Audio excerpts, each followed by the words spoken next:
ఈ రాష్ట్ర ముఖ్యమంత్రి చంద్రబాబు నాయుడు గారు,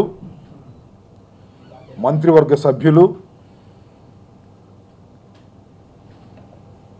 తెలుగుదేశం పార్టీ జాతీయ ప్రధాన కార్యదర్శి చంద్రబాబు నాయుడు గారి ఏకైక పుత్రుడు ఒకటే భజన చేస్తున్నారు. అదేమిటంటే అభివృద్ధికి ఓర్వలేకే ఆటంకాలు, అభివృద్ధికి అడ్డుపడుతున్న జగన్, అభివృద్ధికి అడ్డంగా వైకాపా, అభివృద్ధికి అడ్డంకులు సృష్టిస్తున్నటువంటి జగన్మోహన్ రెడ్డి, ఇలా చెప్పిందే చెప్పేటటువంటి కార్యక్రమాలు గత కొంతకాలంగా చేస్తూ ఉన్నారు. ఈ రాష్ట్రంలో జరుగుతున్నటువంటి అభివృద్ధిని ఓర్వలేక ప్రతి క్షణం వైఎస్ఆర్ కాంగ్రెస్ పార్టీ జగన్మోహన్ రెడ్డి గారు నిరోధాలు కలిగిస్తున్నారు, ఆటంకాలు కలిగిస్తున్నారు అనేటువంటి పాట గత కొంతకాలంగా పాడుతూ ఉన్నారు వీళ్ళందరూ కూడా కలిసి. భోగాపురం ఎయిర్పోర్ట్కి జగన్మోహన్ రెడ్డి గారు అడ్డం ఆందోళన చేపిస్తున్నారు. బందర్ పోర్ట్కి జగన్మోహన్ రెడ్డి గారు అడ్డం, మెగా ఆక్వా ఫుడ్ పార్క్కి జగన్మోహన్ రెడ్డి గారు అడ్డం, కాకినాడ దీవీస్ ల్యాబొరేటరీస్కి జగన్మోహన్ రెడ్డి గారు అడ్డం, రాయదానికి జగన్మోహన్ రెడ్డి గారు వైకాపా అడ్డం. నేను అడుగుతా ఉన్నా చంద్రబాబు నాయుడు గారు, మీరు ఈ రాష్ట్రంలో అత్యధిక మెజారిటీతో, అంటే శాసనసభలో అత్యధిక మెజారిటీని సాధించి ఈ రాష్ట్రానికి ముఖ్యమంత్రి అయ్యారు. మిమ్మల్ని అడ్డుకోవటం సాధ్యపడుతుందా? ఏ చట్టం చేయాలన్నా కూడా మీరు శాసనసభలో చట్టాలు చేసుకునేటటువంటి ఒక సదుపాయం మీకున్నది, మెజారిటీ మీకున్నది. అలా శాసనసభ సమావేశాలు కాకుండానే ఆర్డినెన్స్ని ఇష్యూ చేసి కూడా మీరు చట్టాలకు వ్యతిరేకంగా ముందుకు వెళుతున్నటువంటి ఈ దశలో ఒకరు అడ్డంకులు సృష్టిస్తే అభివృద్ధి ఆగుతుందా అని అడుగుతా ఉన్నా. ఆడలేక మధ్యలో ఊరన్నట్టుగా మీకు చేతకాక అది జగన్మోహన్ రెడ్డి గారి మీద నెట్టేటటువంటి కార్యక్రమం చేయడం చాలా దురదృష్టకరమైనటువంటి పరిణామం. నేను ఒక్కటే మీకు మనవి చేస్తున్నా, వైఎస్ఆర్ కాంగ్రెస్ పార్టీ కానీ జగన్మోహన్ రెడ్డి గారు కానీ ఈ రాష్ట్రం అభివృద్ధి చెందుతుంటే అడ్డుపడాలనేటువంటి ఆలోచన ఏ కోశానా మాకు లేదని మరీ మరీ పదే పదే చెప్పదలుచుకున్నాను.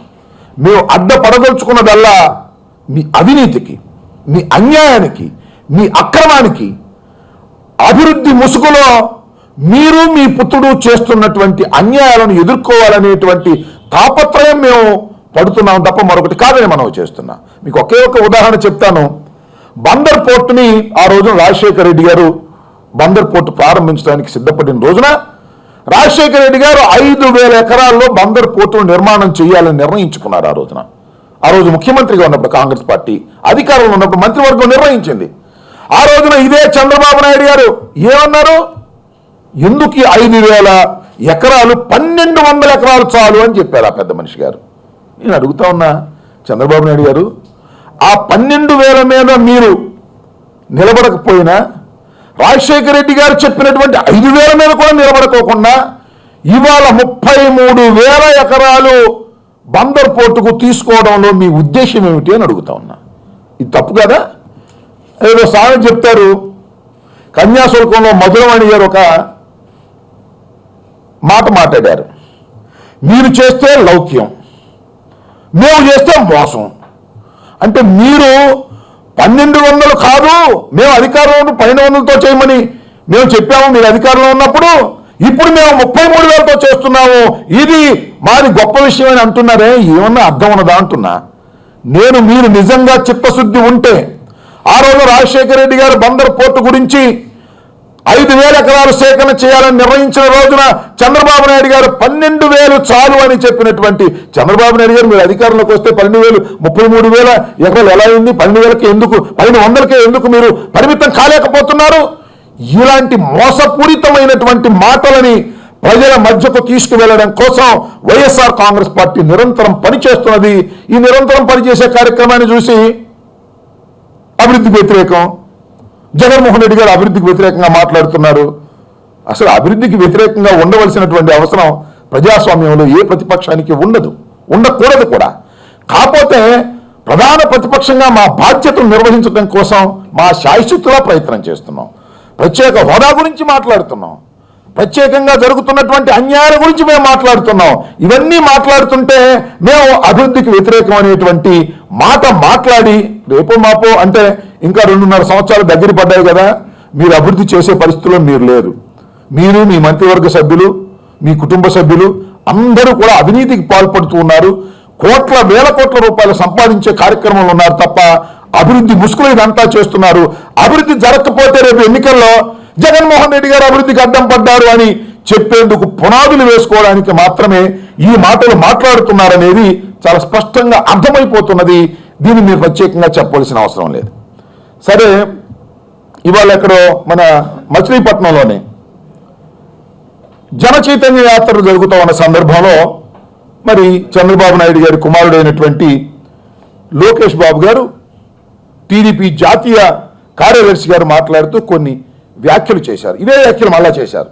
నేను పెద్ద ఆశ్చర్యపోలేదు. ఎందుకంటే ఆవు చెవిలో మేస్తుంటే దూడ గట్టును మేస్తుందా? మీరు కదా చంద్రబాబు నాయుడు గారి కన్నా కూడా ఇంకా అవసరమైతే 100 అబద్ధాలు ఎక్కువ చెప్పగలననే దూరంలో మరి లోకేష్ బాబు గారు ప్రయత్నం చేస్తున్నారు. కాకి పిల్ల కాకి అవుతుంది కానీ కోకిల్లాగా కుయ్యదు కదా. అదే క్రమంలో చాలా చెప్పకూడని అబద్ధాలన్నీ కూడా చెప్పేటటువంటి కార్యక్రమం చేస్తూ మళ్ళీ విమర్శ చేస్తున్నారు. ఎవరిని? జగన్మోహన్ రెడ్డి గారిని. ఆయన ఒక మాట మాట్లాడేది నాకు చాలా ఆశ్చర్యం వేసింది. ఆ మధ్యన తెలుగుదేశం పార్టీకి సంబంధించినటువంటి సమావేశంలో చినరాజప్ప గారిని వారు గట్టిగా మాట్లాడుతున్నటువంటి ఫోటోని పత్రికలో వేసి అల్లరి చేశారనేటువంటి మాట మాట్లాడుతున్నాను. నేను ఒక్కటే మనవి చేస్తున్నా, అయ్యా లోకేష్ బాబు గారు, ఆ ఫోటో ఎక్కడి నుంచి వచ్చింది? నీ పర్సనల్ వెబ్సైట్లో ఆ ఫోటో ఎందుకు పెట్టుకున్నారు? ఆ పెట్టుకున్నటువంటి ఫోటోను తీసి వాట్సాప్లో, సోషల్ మీడియాలో అందరూ సర్క్యులేట్ చేసిన మాట వాస్తవమా కాదా? మరి దానిలో ఏమీ తప్పు లేకపోతే, దాని మీద వచ్చినటువంటి విమర్శలకు మీరు బాధ్యులు కాకపోతే, అది నిజం కాకపోతే ఎందుకు మీరు దాన్ని మళ్ళా వెబ్సైట్ నుంచి తక్షణం మీరు ఎందుకు వెనక్కి తీసుకున్నారో చెప్పవలసినటువంటి బాధ్యత మీ మీద ఉన్నది లోకేష్ గారు. దానికి సమాధానం చెప్పమంటే జగన్మోహన్ రెడ్డి గారి మీద విమర్శలు చేసే కార్యక్రమం చేస్తున్నారు. చినరాజప్పకి ఆయనకి తగలబట్టడానికి ప్రయత్నం చేశారట. వాళ్ళిద్దరికే కాదంట, 2 కులాల మధ్యన చిచ్చు పెట్టడానికి ప్రయత్నం చేశారట. కులాల మధ్యన చిచ్చు పెట్టేటటువంటి సంస్కృతి ఏ రాజకీయ పార్టీకి ఉన్నదో, ఎవరికి ఉన్నదో అందరికీ తెలుసు. అంతేకాదు, కులాల మధ్యన చిచ్చు కాదు, వారికి వారి నాన్నగారికి కూడా చిచ్చు పెట్టడానికి ప్రయత్నం చేశారట. ఏమన్నా అర్థం ఉండాలి. చిచ్చు పెట్టడానికి, తగాదా పెట్టడానికి ఎవరు సమర్థులు మీ అందరికీ తెలుసు. రాష్ట్రపతి అందరికీ కూడా తెలుసు. మీ నాన్నగారికి, మీ తాతగారికి మధ్యన చిచ్చు పెట్టింది ఎవరు? మేము పెట్టారా? లేదు, మీ అమ్మగారికి, మీ పెద్దమ్మ గారికి మధ్యన చిచ్చు పెట్టింది మేము పెట్టామా? మీ నాన్నగారికి, మీకు మీరు పెడతామా చిచ్చు? అధికారమే పెడుతుంది. ఇప్పుడు ఏం జరుగుతుందో ప్రజలందరికీ తెలుసు. మీ అధికారం కోసం ఎంత ఉవ్విళ్ళూరుతున్నారో, నాన్నగారి సీటును కాజేయాలనేటువంటి తపనతో ఎంత తాపత్రయపడుతున్నారో మార్కెట్లో ప్రచారం జరుగుతోంది. మేమేమి చెప్పవలసిన అవసరం లేదు.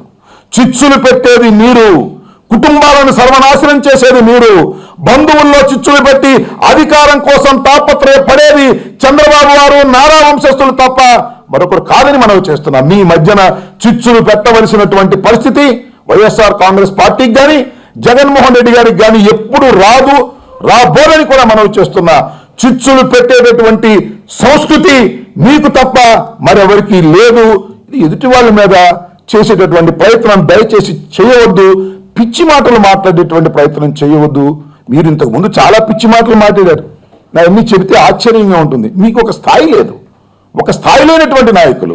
కాకపోతే మీ అదృష్టవశాత్తు ముఖ్యమంత్రి గారు కుమారుడైనంత మాత్రాన అందరి మీద పెత్తనం చేయాలనే మానసికమైనటువంటి పరిస్థితుల్లో మీరు ప్రయత్నం చేయటం సరైనది కాదు. ప్రధాన ప్రతిపక్ష నాయకుడైనటువంటి జగన్మోహన్ రెడ్డి గారు ఈ రాష్ట్రంలో ప్రజల మన్నన పొంది ప్రధాన ప్రతిపక్ష నాయకుడిగా ఉన్నటువంటి ప్రధాన ప్రతిపక్ష నాయకుడిని విమర్శించేటటువంటి శక్తి, సామర్థ్యం మీ నాన్నగారికి ఉంటే ఉండొచ్చు. ఎందుకంటే ఆయన ప్రజలు ఎన్నుకున్నారు కాబట్టి. మీకు ఆ శక్తి లేదు. కేవలం ఒక అపాయింటెడ్ పోస్టులో ఉండి జగన్మోహన్ రెడ్డి గారిని విమర్శించే స్థాయికి రావడం దురదృష్టకరమైనటువంటి పరిణామం. ఇంకో మాట మాట్లాడారు. జగన్మోహన్ రెడ్డి గారు గడప గడపకి వస్తేనట తరిమి తరిమి కొట్టే విధంగా తెలుగుదేశం కార్యకర్తలు రెడీ కావాలట. మీ నాన్నగారు మీరు కలిసి ఒక్కసారి పోలీసు బందోబస్తు లేకోకుండా గడప గడపకి వెళ్ళి చూడండి. ప్రజలు మమ్మల్ని తరిమి కొడతారో మిమ్మల్ని తరిమి కొడతారో తెలుస్తుంది. ఇవాళ ఆంధ్రప్రదేశ్లో జరుగుతున్నటువంటి అరాచకమైనటువంటి పాలనకి ప్రధానమైనటువంటి బాధ్యులు మీరు, మీ తండ్రి గారు అనేది ఎవరడిగినా చెప్తారు. ప్రజలందరూ కూడా ఎంతో బాధతో ఉన్నారు. ఇవాళ మీ పరిపాలన చూసిన తర్వాత మిమ్మల్ని తరిమి కొట్టే రోజులు వస్తాయి తప్ప జగన్మోహన్ రెడ్డి గారిని తరిమి కొట్టే రోజులు రావు. జగన్మోహన్ రెడ్డి గారు ఎక్కడికి వెళ్ళినా, ఏ సమావేశం ఏర్పాటు చేసినా అత్యధికంగా ప్రజలు వచ్చి ప్రభుత్వ వ్యతిరేకతను బాహంగా చెబుతున్నటువంటి ఈ సమయంలో కంగారు పడిపోయి మీరు ప్రధాన ప్రతిపక్ష నాయకుడిని, మీరు మీ నాన్నగారు విమర్శించడం సరైనటువంటి పద్ధతి కాదు. అభివృద్ధి చేయండి, హర్షిస్తాం. అభివృద్ధి పేరులో, అభివృద్ధి ముసుగులో అన్యాయం చేస్తే ప్రజల తరపున ఉండి నిరంతరం చిత్తశుద్ధిగా వైఎస్ఆర్ కాంగ్రెస్ పార్టీ పోరాడుతుంది, నిలదీస్తుంది, ఉద్యమాలు చేస్తుంది. ప్రజలు ఎవరైనా వెళ్ళి న్యాయస్థానాలకు వెళ్ళి స్టేలు తీసుకొస్తానికి ప్రయత్నం చేస్తే వారికి అండగా దండగా ఉంటుంది. మీరు భోగాపురం ఎయిర్పోర్ట్ కోసం భూములు కలెక్ట్ చేస్తారా? రైతాంగం వెళ్ళి న్యాయస్థానాల్లోకి వెళ్తే న్యాయస్థానాలు స్టేలు ఇస్తే దానికి ఎవరు బాధ్యులను అడుగుతా ఉన్నా. మీరు సక్రమంగా వ్యవహరించి ఉంటే న్యాయస్థానాలు వాటిని పరిశీలించి వదిలేస్తాయి తప్ప స్టేలు ఇవ్వరు. న్యాయస్థానాలు న్యాయంగా బద్ధంగా వ్యవహరిస్తున్నాయి కాబట్టి ఇంకా సమాజం ఈ రీతిలో ఉన్నది. స్విచ్ ఛాలెంజ్ విధానంలో మిమ్మల్ని ఏ విధంగా న్యాయస్థానాలు మాట్లాడినయో మర్చిపోతున్నారా? ప్రజలు నేను ఒకటే మనవి చేస్తున్నా, రైతాంగం దగ్గర నుంచి భూములు అన్యాయంగా అక్రమంగా లాక్కోవడానికి ప్రయత్నం చేస్తే ఖచ్చితంగా ప్రధాన ప్రతిపక్షం వారికి అండగా ఉంటుంది, న్యాయస్థానాలు వారి అండగా ఉంటాయి. ధర్మం అనుకున్న రోజున ఇదంతా అభివృద్ధి వ్యతిరేకులని మీరు అనుకుంటే చాలా పొరపాటు. ప్రజల్ని సక్రమంగా పరిపాలించే రీతిలో పరిపాలించి అభివృద్ధిని మీరు చేయండి తప్ప ప్రధాన ప్రతిపక్ష నాయకుడు మేరకు మీరు ఈ విధంగా దుష్ప్రచారం చేసేటటువంటి కార్యక్రమాలు చేస్తే మీ మూతి పొళ్ళే రాలతాయనేది రాబోయే కాలంలో మీకు అర్థమవుతుందని ఈ సందర్భంగా చెప్పదలుచుకున్నాను.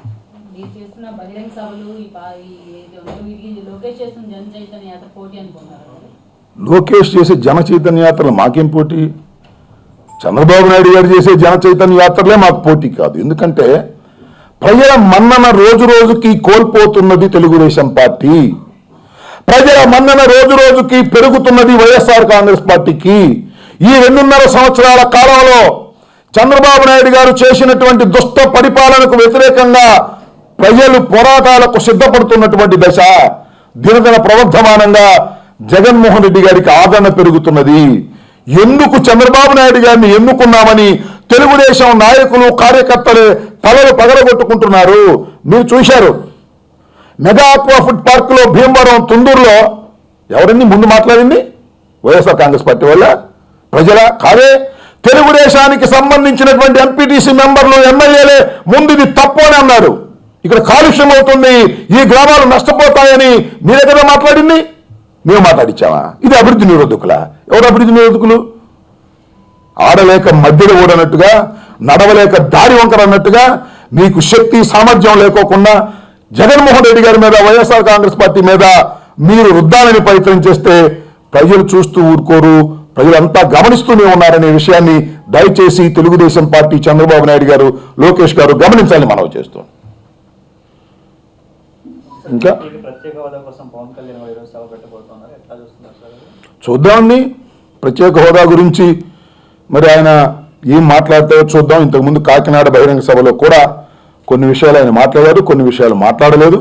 పరిపూర్ణంగా మాట్లాడతారా లేక అసంపూర్ణంగా మాట్లాడతారా అనేది సాయంత్రం మీటింగ్ అయిన తర్వాత చూద్దాం.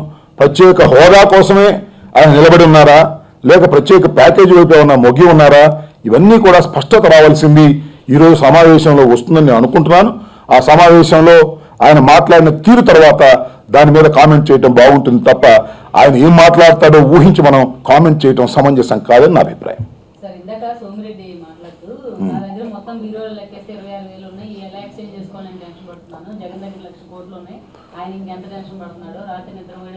రాత్రి పాపం జగన్ గారు ఫోన్ చేసి మాట్లాడు, బాగా టెన్షన్గా ఉంది సోమన్న, వచ్చి ఆ 26 తీసుకెళ్ళు, నేను కొత్త నోట్లు ఇస్తానని చెప్పానంట. పిచ్చి మాటలు మాట్లాడమన్నట్టు సోమిరెడ్డి గారికి కానీ పిచ్చి ఎక్కిందా ఏంటి?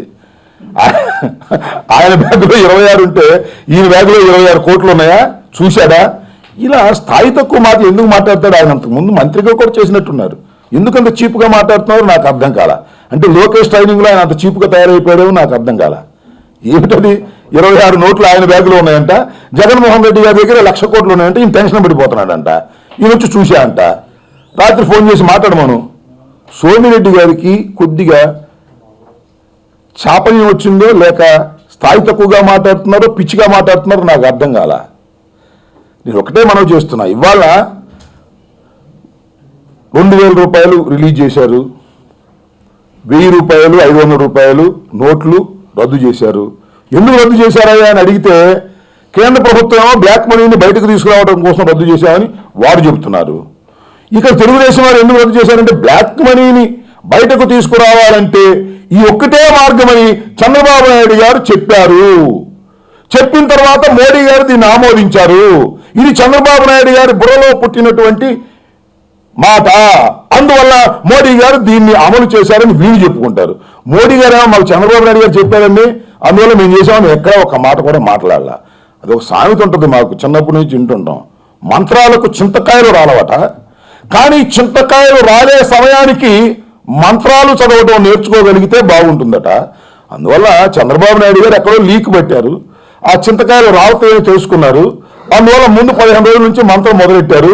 ఆ చింతకాయలు రాలని సమయానికి రాలి, నా మంత్రానికే చింతకాయలు రాలి అని చంద్రబాబు నాయుడు గారు సంకలు కొట్టుకుంటుంటే కొన్ని పత్రికలు, చంద్రబాబు నాయుడు గారి తాబేదారులు వీళ్ళు కూడా సంకలు కొట్టుకుని ఆయన అమ్మటి ఎగురుతున్నారు. పిచ్చి కాకపోతే మరి ఏమైనా ఉందా? ఆయన ఏం చెప్పాడు? 1000 నోట్లు 500 నోట్లు రద్దు చేయండి అన్నాడు. ఇప్పుడు ఏం చేశారు? 1000 నోట్లు 500 నోట్లు రద్దు చేయలేదు, మార్పులు చేశారు. 1000 నోట్లు వస్తాయి, 500 నోట్లు వస్తాయి. ఇది కాకోకుండా దీనికన్నా పెద్ద నోటు 2000 నోటు కూడా వస్తుందట. మరి చంద్రబాబు నాయుడు ఈ సలహా చెబితే మరి మోడీ గారు ఆ సలహా ఎందుకు పాటించారో నాకు అర్థం కాల.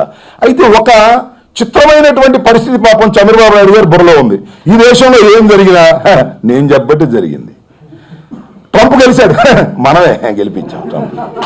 ఏమంటే అక్కడ యాక్సిడెంట్ జరిగింది, అది మనకు సంబంధం లేదు. మంచి జరిగితే తానే చేశానని ఆపాదించుకునేటటువంటి ఒక విచిత్రమైనటువంటి మనస్తత్వం, it is a mental disorder. ఆ పరిస్థితిలో చంద్రబాబు నాయుడు గారు ఉన్నారు. క్షమించాలి. ఏది జరిగినా ఆయనేనట. ఆయన అభివృద్ధి కామకుడట. దేశంలో ఉన్న వాళ్ళందరూ అభివృద్ధి నిరోధకులట. దేశంలో అభివృద్ధి కోసం ఎంత త్యాగమైనా చేస్తాడట. మనవన్నీ కూడా చూడట, నిరంతరం కష్టపడుతూనే ఉంటాడంట. వేల కోట్లు దోచుకుంటాడంట. మనం చూడాలంట. ఆయనకి ఒత్తాసు పలకాలంటే ఒత్తాసు పలకపోతే అభివృద్ధి నిరోధకులంట. ఏమిటి కర్మ? ఈ రాష్ట్రానికి పట్టిన కర్మ. 2.5 సంవత్సరాల క్రితం ఈ ఆంధ్ర రాష్ట్ర ప్రజలు చేసిన తప్పిదానికి 5 సంవత్సరాలు కర్మ అనుభవించవలసిన పరిస్థితి ఏర్పడిందని నేను చెబుతున్న మాట కాదు, తెలుగుదేశం కార్యకర్తలు చెబుతున్నారు. సస్తున్నామండి ఇంతో అని. ఐఏఎస్ వారు చెబుతున్నారు, అబ్బా వినలేక చచ్చిపోతున్నామండి, మొదలెడతాడు సాయంత్రం 5 దాకా వదలడు, మాకు పడైపోయినా అసలు ఏమీ తెలియదని. ఈ రకంగా ఎందుకనో మతి స్థిమితం లేని మాటలు చంద్రబాబు నాయుడు గారు మాట్లాడుతున్నారు. ఈ రాష్ట్రాన్ని, చంద్రబాబు నాయుడు గారిని ఆ భగవంతుడే కాపాడాలి. ఫోటోల్లో చూసి గుర్తుపడుతున్నా అంట. అంత అంటే అక్కడ చెప్పదలుచుకోవడం ఏంటంటే, మనవడికి కూడా అందుబాటులో లేకుండా ప్రజల కోసం నిరంతరం శ్రమిస్తున్నటువంటి వ్యక్తి ఎవరు? మా నాన్నగారు చంద్రబాబు నాయుడు గారు. నాన్నగారికి ఈయన డబ్బా కొట్టుకోవటం, ఈయనకి ఆయన డబ్బా కొట్టుకోవటం, మధ్యలో కేంద్రం నుంచి ఒక ఆయన వస్తాడు, ఆయన పేరేంటి, వెంకయ్యనాయుడు, ఆయన డబ్బా కొట్టడం. ఒక్క మంత్రి గొప్పగా చెప్పట్లా. ఏమిటో మరి నాకు అర్థం కాల. వీళ్ళు ముగ్గురు డబ్బాలు కొట్టుకోవడం తప్ప శూన్యం, అభివృద్ధి శూన్యం, పరిపాలన శూన్యం. పరిపాలన ఏదైనా ఉందంటే పోలీసులతో దౌర్జన్యం చేసేటటువంటి పరిపాలన తప్ప మరొకటి కాదు. పాదయాత్రకు సంబంధించి డీజీపీ సంస్థలో పర్మిషన్ లేకుండా అట్లా పాదయాత్రలు చేస్తే ఊరుకోము, అరెస్ట్ చేస్తామని చెప్తున్నారు. దానికి సంబంధించి మీ పార్టీ అంటే ఇప్పటి నుంచి చంద్రబాబు నాయుడు గారు డీజీపీ సాంబశివరావు గారిని ప్రయోగిస్తున్నాడా అని అనుమానం. ఎందుకంటే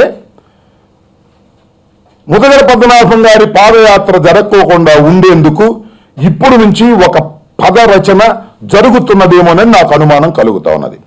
ఈ రాష్ట్రంలో, ఈ దేశంలో ఎవరైనా ప్రశాంతంగా నమ్మిన సిద్ధాంతం కోసం ప్రజల్ని కలుసుకునేటటువంటి హక్కు ఉన్నది. ఈ పాదయాత్రలు కొత్తగా వచ్చినవి కావు. చంద్రశేఖర్ గారు, మాజీ ప్రధానమంత్రి, పాదయాత్ర చేశారు. డాక్టర్ వైఎస్ రాజశేఖర రెడ్డి గారు సుదీర్ఘమైన పాదయాత్ర చేశారు. షర్మిలమ్మ గారు సుదీర్ఘమైన పాదయాత్ర చేశారు. అక్కడ దాకా ఎందుకు? చంద్రబాబు నాయుడు గారు కూడా ఏదో అటు ఇటు కష్టపడి ఆయన పాదయాత్ర చేశాడు. కాబట్టి పాదయాత్రలు అనేది ప్రజాస్వామ్యంలో వస్తున్నటువంటి ఒక సాంప్రదాయం. ఆ పాదయాత్రలు జరుగుతున్నంతసేపు అవి సక్రమంగా జరిగే విధంగా ప్రభుత్వం పోలీసు బలగాలను పెట్టి నడిపించవలసిన బాధ్యత ఉంటుంది. కానీ ముద్రగడ పద్మనాభం గారు చేసేటటువంటి పాదయాత్ర వలన ఈ ప్రభుత్వానికి చంద్రబాబు నాయుడు గారికి భయం వేసి ఈ పాదయాత్రను ముందే ఆపేటటువంటి కార్యక్రమాలు చెయ్యాలనేటువంటి ఒక పద రచన సాంబశివరావు గారి ద్వారా జరుగుతున్నదేమోనని నాకు అనుమానం మాత్రమే సుమా. అయినా పాదయాత్ర జరిగి తీరుతుంది, జరిగి తీరవలసిందే. దాన్ని ఎవరు అడ్డుకోలేరు.